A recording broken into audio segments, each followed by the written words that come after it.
publishers of the standard novels, in selecting Frankenstein for one of their series, expressed a wish that I should furnish them with some account of the origin of the story. I am more willing to comply, because I shall thus give a general answer to the question so frequently asked me, how I, then a young girl, came to think of and to dilate upon so very hideous an idea. It is true that I am very averse to bringing myself forward in print, but as my account will only appear as an appendage to a former production, and as it will be confined to such topics as have connected with my authorship alone, I can scarcely accuse myself of a personal intrusion. It is not singular that, as the daughter of two persons of distinguished literary celebrity, I should very early in life have thought of writing. As a child I scribbled, and my favourite pastime during the hours given me for recreation was to write stories. Still I had a dearer pleasure than this, which was the formation of castles in the air, the indulging in waking dreams, the following up trains of thought, which had for their subject the formation of a succession of imaginary incidents. My dreams were at once more fantastic and agreeable than my writings. In the latter, I was a close imitator, rather doing as others had done, than putting down the suggestions of my own mind.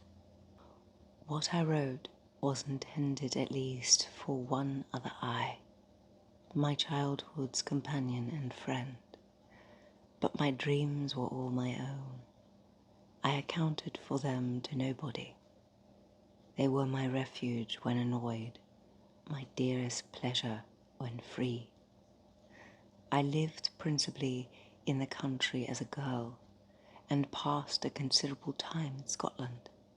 I made occasional visits to the more picturesque parts, but my habitual residence was on the bank and dreary northern shore of the Tay near Dundee. Blank and dreary on the retrospection, I call them. They were not so to me then. They were the eyrie of freedom, and the pleasant region where unheeded I could commune with the creatures of my fancy. I wrote then, but in a most commonplace style.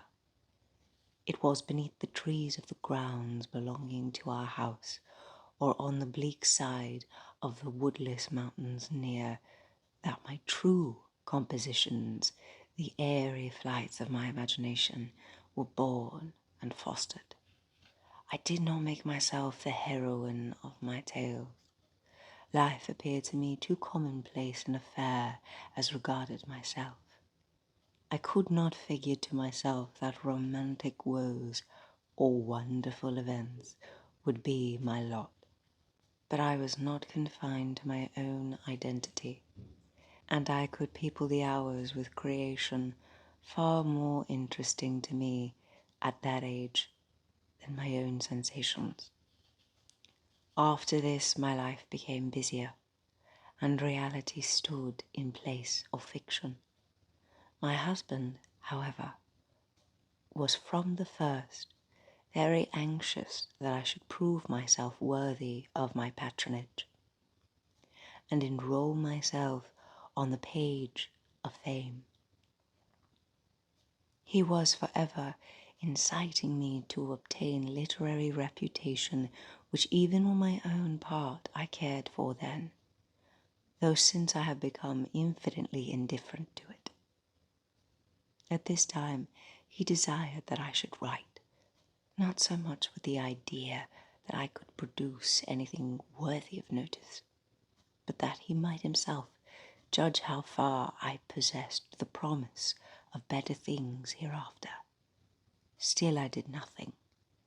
Travelling and the cares of a family occupied my time, and study in the way of reading or improving my ideas and communication with his far more cultivated mind was all of literary employment that engaged my attentions.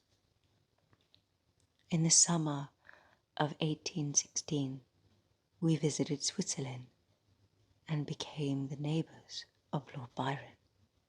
At first we spent our pleasant hours on the lake or wandering on its shores, and Lord Byron, who was writing his third canto of Childe Harold, was the only one among us who put his thoughts on paper. These, as he brought them successfully to us, clothed in all the light and harmony of poetry, seemed to stamp as divine the glories of heaven and earth, whose influences we partook with him. But it proved a wet, ungenial summer. An incessant rain often confined us for days to the house. Some volumes of ghost stories, translated from the German into French, fell into our hands. There was the story of the inconstant lover who, when he had thought to clasp the bride to whom he had pledged his vows, found himself in the arms of the pale ghosts of her whom he had deserted. There was the tale of the sinful founder whose miserable doom it was to bestow the kiss of death on all the younger sons of his fated house, just when they reached the age of promise. His gigantic shadowy form, clothed like the ghost in Hamlet, in complete armour, but with the bever up, was seen at midnight by the moon's fitful beams to advance slowly along the gloomy avenue. The shape was lost beneath the shadow of the castle walls, but soon a gate swung back, a step was heard, the door of the chamber opened, and he advanced to the couch of the blooming youth, cradled in healthy sleep. Ethereal sorrow sat upon his face as he bent down and kissed the forehead of the boys, who from the hour withered like flowers, snapped upon the stalk. I have not seen these stories since then, but their incidents are as fresh in my mind as if I had read them yesterday. "We will each write a ghost story," said Lord Byron, and his proposition was acceded to. The noble author began a tale, a fragment of which he printed at the end of his poem Mazeppa. Shelley, more apt to embody ideas and sentiments in the radiance of brilliant imagery, commenced one founded on the experience of his early life. Poor Polidori had some terrible idea about a skull-headed lady who was so punished for peeping through a keyhole. What to see I forgot. Something very shocking and wrong, of course.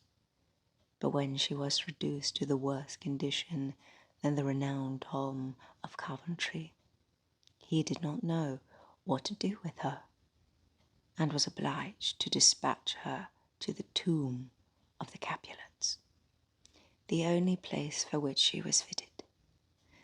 The illustrious poets also, annoyed by the platitude of prose, speedily relinquished the uncongenial task. I busied myself to think of a story to rival those which had excited us to this task, one which would speak to the mysterious fears of our nature and awaken thrilling horror, one to make the reader dread to look around, to curdle the blood and quicken the beating of the heart, if If I did not accomplish these things, my ghost story would be unworthy of its name. I thought and pondered vainly. I felt that blank incapability of invention which is the greatest misery of authorship, when dull nothing replies to our anxious invocations. Have you thought of a story? I was asked each morning, and each morning I was forced to reply with a mortifying negative. Many and long were the conversations between Lord Byron and Shelley, to which I was a devout but nearly silent listener. During one of these, various philosophical doctrines were discussed, and among others the nature of the principle of life, and whether there was any probability of its ever being discovered and communicated. They talked of the experiments of Dr. Darwin. I speak not of what the doctor really did, or said that he did, but, as more to my purpose, of what was then spoken of as having been done by him, who preserved a piece of vermicelli in a glass case, till by some extraordinary means it began to move with voluntary motion. Not thus, after all, would life be given. Perhaps a corpse would be reanimated. Galvanism had given token of such things. Perhaps the components part of a creature might be manufactured, brought together, and endued with vital warmth. Night waned upon this talk, and even the witching hour had gone by before we retired to rest. When I placed my head on my pillow, I did not sleep, nor could I be said to think. My imagination unbidden possessed and guided me, gifting the successive images that arose in my mind with a vividness far beyond the usual bounds of reverie. I saw, with shut eyes, but acute mental vision. I saw the pale student of unhallowed arts kneeling beside the thing he had put together. I saw the hideous phantasm of a man stretched out, and then, on the working of some powerful engine, showed signs of life, and stir with an uneasy half-vital motion. Frightful must it be, for supremely frightful would be the effect of any human endeavour to mock the stupendous mechanism of the Creator of the world. His success would terrify the artist. He would rush away from his odious handiwork, horror-stricken.